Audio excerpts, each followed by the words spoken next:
The ANC, as we've heard, has withdrawn its application to the Electoral Court requesting that the candidate registration system be reopened so that the party can submit its lists.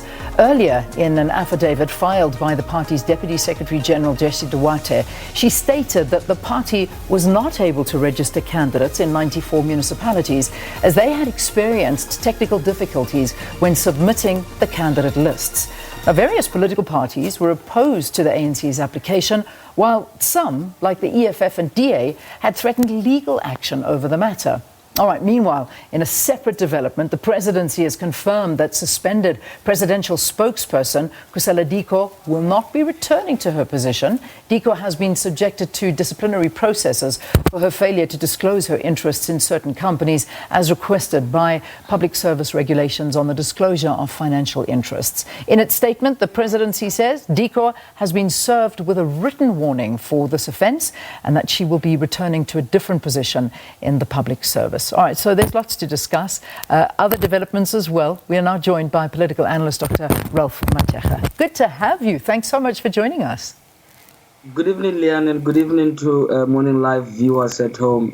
Pleasure to be talking to you. It's a pleasure. Have you not slept? Because it is the morning already, Ralph. But I mean, I understand. Believe me, I'd also say good evening. I can imagine you've had a busy night. I haven't slept indeed. I've been writing, so I beg your pardon. That was the first giveaway. You've had a long night. We appreciate you being with us, though. So let's start off by first getting your thoughts on the ANC's decision to withdraw its Electoral Court challenge. It came as quite a surprise, actually, to have the IEC candidate submission deadline extended. I mean, it's quite a surprise, but it says a lot, Leanne, about the ANC's plan here, and it even raises other issues here. Remember, the ANC-led government, it is the one that is supposed to assist and position the IEC to be able to get us ready for these elections.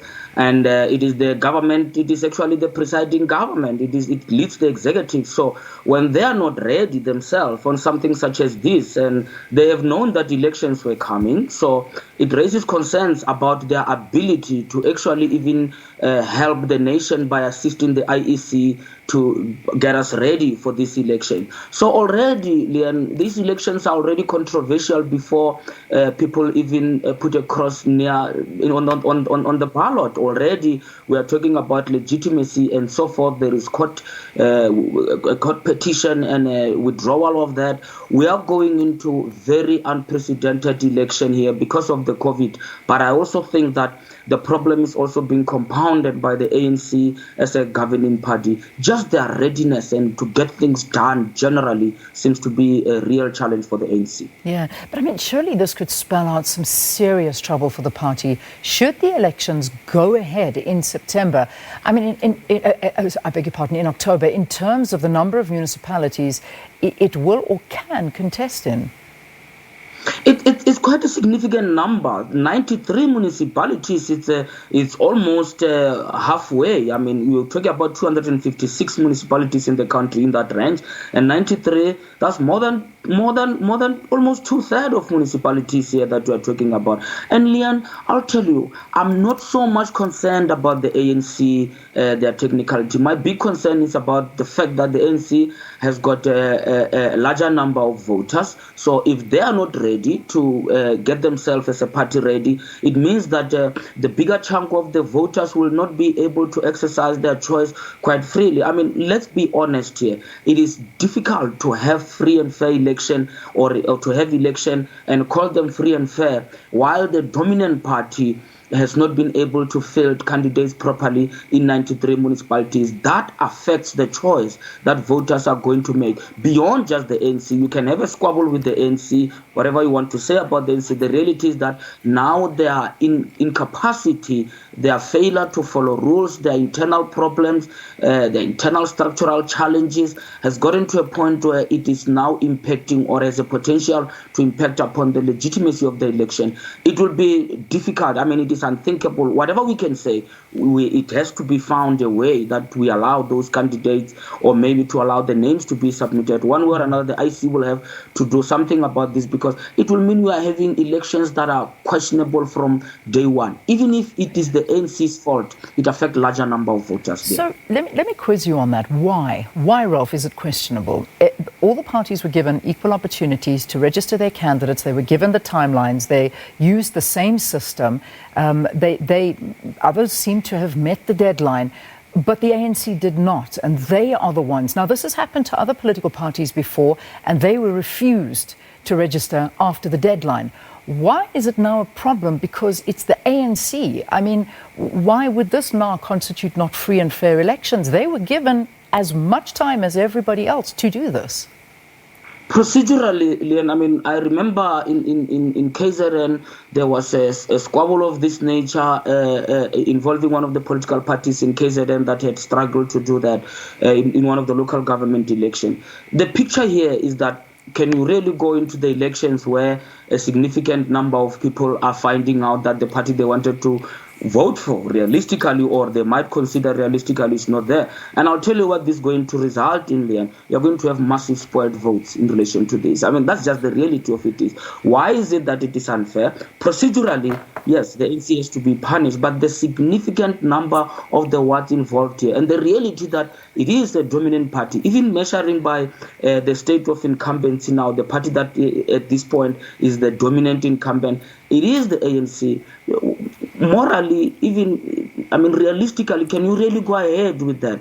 The ANC can be rebuked. It has to be rebuked. I have questions about the ability to even help the nation get ready if they cannot get their house together. But the significance of this, I think the IEC will rather be rebuked, or maybe it is better to be rebuked for considering and allowing the ANC to do that than shutting it out altogether. What kind of elections are you going to have? Yeah. It is quite, I mean, at some point you have to ask yourself, can you just say you have had legitimate election procedurally and even effectively morally? I doubt you can say you had that with this significant number of candidates. Ralph, I quiz you on this, and I suppose this makes for interesting conversation, because, you know, I asked the same question. Morally, would it be right for the IEC to go in that direction and reopen and allow the ANC to register? You yourself said it. If the ruling party cannot get its house in order, how can they be expected to rule the country? Because at the end of the day, this is inadequacy on their behalf. They did something wrong. They did not get things in time. Why must the rules and laws be changed to accommodate the ANC? And that, I think, is the question that everybody's asking. If they are not on the ballot paper, it is their fault, nobody else's fault. And I think that the independence of the IEC would be at stake if something else had to change. Indeed, it's a catch-22.99, if you like, Leah. It's a very difficult scenario here, because if you follow the rules to the T, you have to follow the rules to the T here and make sure that those who met the deadline are represented and those who didn't are not. But again, the ANC here, and again, Leon, it goes back to the whole story as to, did the ANC-led government, and even as a party itself, did they prepare to host election in case the Constitutional Court says we are having elections this year in October? Or have they prepared for a postponement? My sense is that the ANC has got internal problems in working on the list. 2 months ago, we have had some reports coming out that some of the candidates that need to be on the party list need to be checked with the broader communities. I didn't understand what it meant by that, but for me, it spelled a party that is actually struggling to come up with a decent list system. There seems to be some mutiny as well in certain areas regarding who needs to be on the list. It's always a problem with the ANC, and some way, somehow, there has to be consequences. But I do think that to a certain extent, maybe even for a limited period, thought has to be given to the idea as to exactly how can we have elections under this condition, and the ANC banked on the elections being postponed. It appears to me that the broader political spectrum here, Leon, in South Africa, the broader political parties here, they also banked on elections being postponed. Even if they met their deadline, the ANC seems to be sure that the postponement will give them that reprieve. They have to face the music in this regard.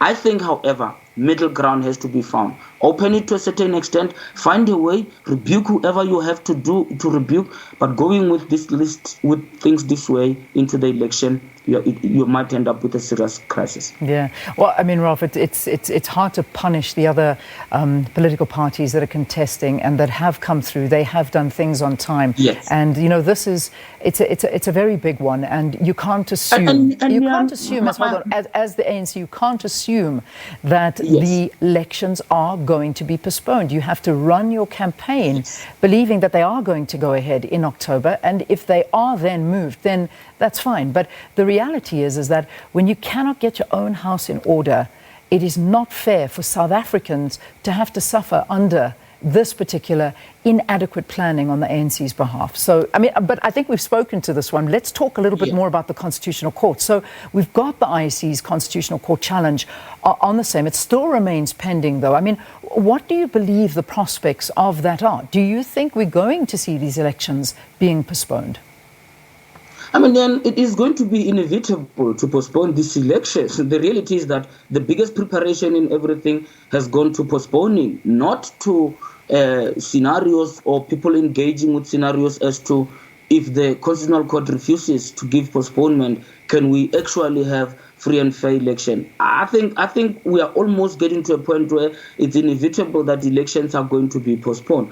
What you can expect, rather, the way in which I look at it, is maybe a tongue lashing by the Constitutional Court regarding those who might have not done a proper job in the eventuality that the postponement is not given. But the reality of where we are, I mean, I've been critical about this from the get-go, that it seems as if the biggest preparation is to postpone this election. I have a concern with that, and I'm not sympathetic to the ANC. I'm worried about the voters, those who vote for the ANC and those who don't. They need to have a free choice. I'm concerned, Leon, about how the whole thing went about. Our willingness to easily test the Constitutional Court, without that willingness to test the court in postponing this, being matched by any meaningful attempt to actually host the election. I have not seen meaningful attempt to host the election in October in case a postponement is not given. So it's almost a fait accompli that is being passed through the constitutional route. It is unfortunate that we have gone that route, because postponing the election in a moment such as this, for me, it should be the last resort. But it occurs to me that it looks like it was not the last resort. It seems to have been a preferred political choice from the beginning that is being thrown to the Constitutional Court to process. It is very unfortunate, in my view. Yeah, it is, and I think the reality is that there are going to be so many issues that come with it. So we'll have to wait on this and see what it is that the Constitutional Court actually say. I need to move on to another issue, and it's other governance issues. Let's look to the President's spokesperson, Khusela Diko. She, I suppose, seems to have gotten away with a warning at the end of the day. I mean, she's been on suspension for over a year. It's been on full pay, and now is getting a warning and a redeployment. I mean, perhaps we need to first establish what the allegations were that were leveled against her, and your views on this and the precedent that it's setting. The allegations, Leon, were about a conflict of interest, failure to declare a conflict of interest in relation to a company that is linked to Ms. Diko's husband that had actually acquired a tender thereof. A warning, Leon, in relation to something of this nature, while we're dealing with the PPE scandal. This is just a case that is at the center of a PPE scandal in Gauteng as well. So we've been told that she was on long suspension, and now a warning has been given. Poor communication on the side of the presidency, Leon. I mean, I followed this story yesterday, talking to your colleagues also at SABC. You had News 24 report saying that she is coming out, and then the presidency issuing a statement later, subsequently in the afternoon, showing exactly that there was no clear sense of communication as to what do you do. It comes out as if the presidency wanted everybody else to just sleep a little bit so that Ms. Diko can be back in her position, even maintaining that she is back, redeployed, under warning. It actually says that the issue of corruption is not being taken quite seriously. This case seems to be processed in a very strange way. There are long leaves, there's this suspension, there is a warning. I don't know what constitutes warning. Does it mean she doesn't have to do it again? What is it that it has been found that she has done? I don't get it yet. I mean, and then there's the case of a former Gauteng MEC, Bandile Masuku, on PPE-related issues as well, who's been completely fired and replaced in government. And I mean, how are these cases different at the end of the day? It is the same issue, actually, PPE scandal in Gauteng, actually allegations that there were family links in relation to the contract. You look at Dr. Bandile Masuku, fired, released from his position because of that. And you look at Khusela Diko on the other side, it seems as if there seems to be a soft approach. It will be very interesting to hear President Ramaphosa's view on this, because this Khusela Diko has been the face of government. This issue goes to communication as well. It goes to the face of government dealing with this thing of PPE. What position do you take? How strong do you come out when it comes to anti-corruption? In this, President Ramaphosa seems to have come quite short, I think, on this. It certainly does. Ralph, I wish I could speak to you more, but we've got to unfortunately wrap the interview. We've got to take a break here on the program. But thank you for talking to us. Thanks so much for your time, as always. That was political analyst Dr. Ralph Mathekga discussing the continuing leadership and governance dilemma facing South Africa, and most importantly, these elections, which we are still waiting to see what's going to happen.